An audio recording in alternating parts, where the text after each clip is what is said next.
most men experience terrible sex lives. Not only bad, but terrible. And a lot of that comes from the wrong information, but I would say mainly that is because of the lack of support, of the lack of answers. Because when we have questions, all that we find is BS and clickbaity stuff just because we're talking about sex, when it's supposed to be actually a serious topic. And when we're talking about pains or problems, it's even worse. Premature ejaculation, for example, is a subject that doesn't have enough answers, or any at all, and that's why today I want to make it clear for you. My name is Jesus Noya and I help men to last longer in bed, become sexually dominant, and be more attractive. All this while avoiding the daily mistakes that I made through my sex life. This comes from my medical background of being a medicine student and 5 years of struggling with things like premature ejaculation, performance anxiety, and non-existent sexual confidence. I'm gonna save you from the pain of having a wrong understanding of which one should be your time during sex that has the potential to actually ruin your sex life. I'm gonna help you to have a clear perception of how much you should last, to know if you have premature ejaculation or not, or if this is something that you should be worrying about, but mainly how to start to take action for issues like this. And let me tell you that if you want to be able to fuck for hours and be the man that blows her mind, body, and spirit, and leave her biting her lips anytime that she thinks about you just because of how much of a great lover you are, go and click the link in the description right now. Because I want to make sure that you live to your full sex potential, and I'll do whatever is in my hands for that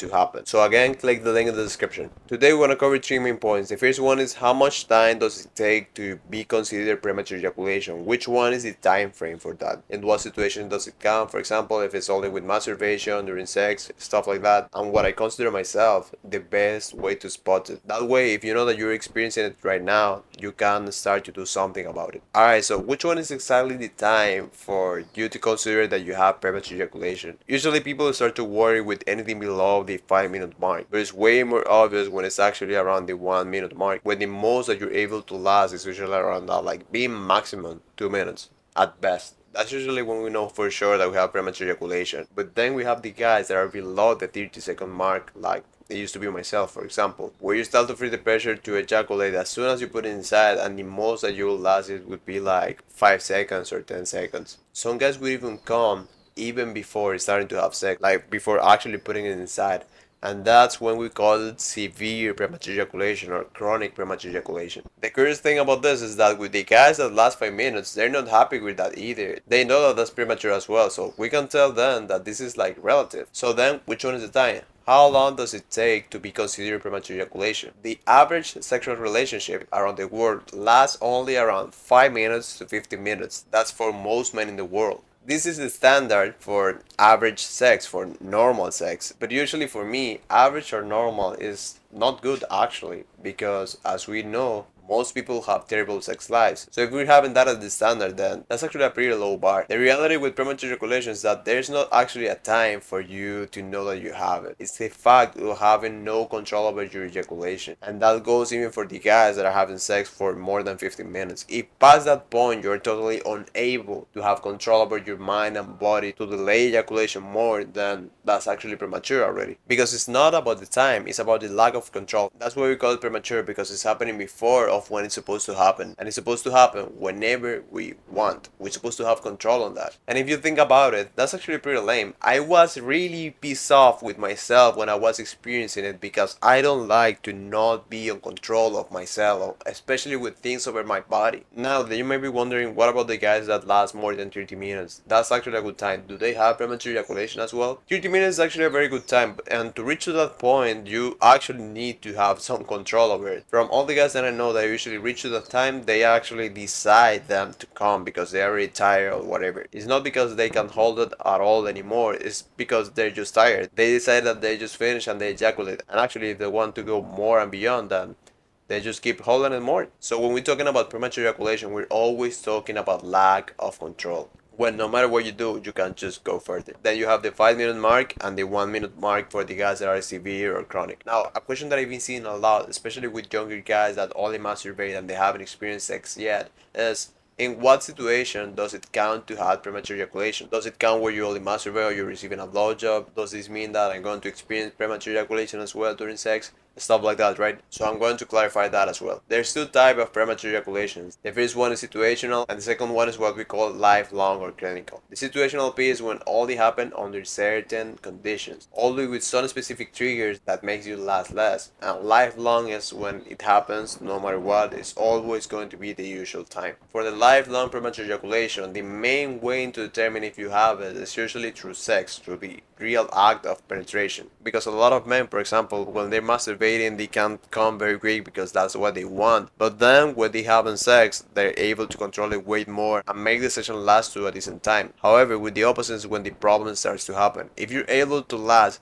as much as you want masturbating or in a blowjob or whatever, but if you're not able to control yourself during sex, during penetration, then that's the problem, and you know for sure that you have premature ejaculation. Now with the situational one, it's a little bit more different because there are men that can last as much as they want under certain specific conditions, but then with a next different kind of trigger, like it could be porn, it could be masturbation, it could be a blowjob, then they can't just hold it anymore, they can't control themselves in there. Now, does it count if it's only with porn or masturbation? Does it count if it's only with a blowjob? Actually, it is, but it will be more of a situational premature ejaculation. What is the final boss? What is the actually the right way to determine if you have it is through penetration. However, with these ones, they're gonna be very accurate in predicting which one would be your performance during sex, because you're adapting or learning the behavior that whenever a sexual activity starts to happen, then you have like this urge to come very quickly. So if you're experiencing coming too quickly through oral sex or with porn, masturbation, or any kind of other sexual activities, then it's worth it to start to do something about it. Now, as a summary for this question, in what situation can you tell that you have premature ejaculation? It would mainly be through sex and penetration, but with other sexual activities like masturbation and oral sex or any kind of other thing, this will actually predict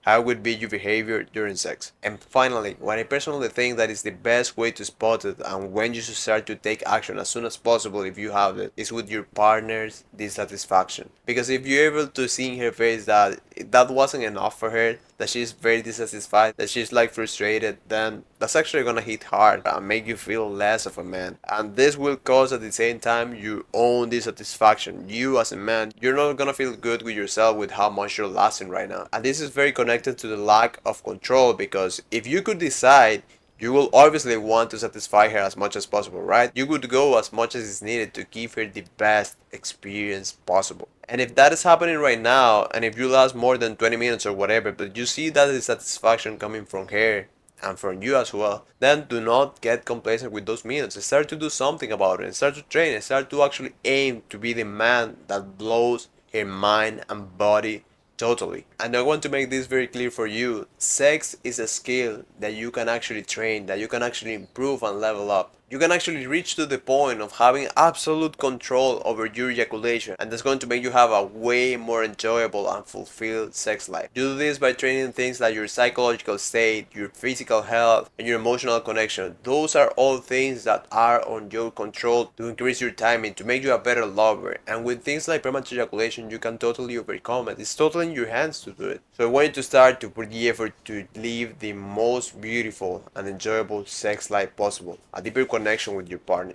Don't listen to the advice of other people telling you that you're gonna have to like deal with this forever or take like a bunch of drugs or stuff like that. You can totally solve this, and I'm gonna be on your side for it. If you want to overcome premature ejaculation as fast as possible, to be able to fuck for hours and be the man that leave her biting her lips anytime that she thinks about you, I will help you to reach to that level ASAP. So go and click the link in the description right now. Because I know how much it sucks to not be able to fuck in the way that you want, to not be in control of your own sex life. I went through that stuff myself. I don't want anyone to experience that, never. But besides that, I hope this helps you, and I'll see you later.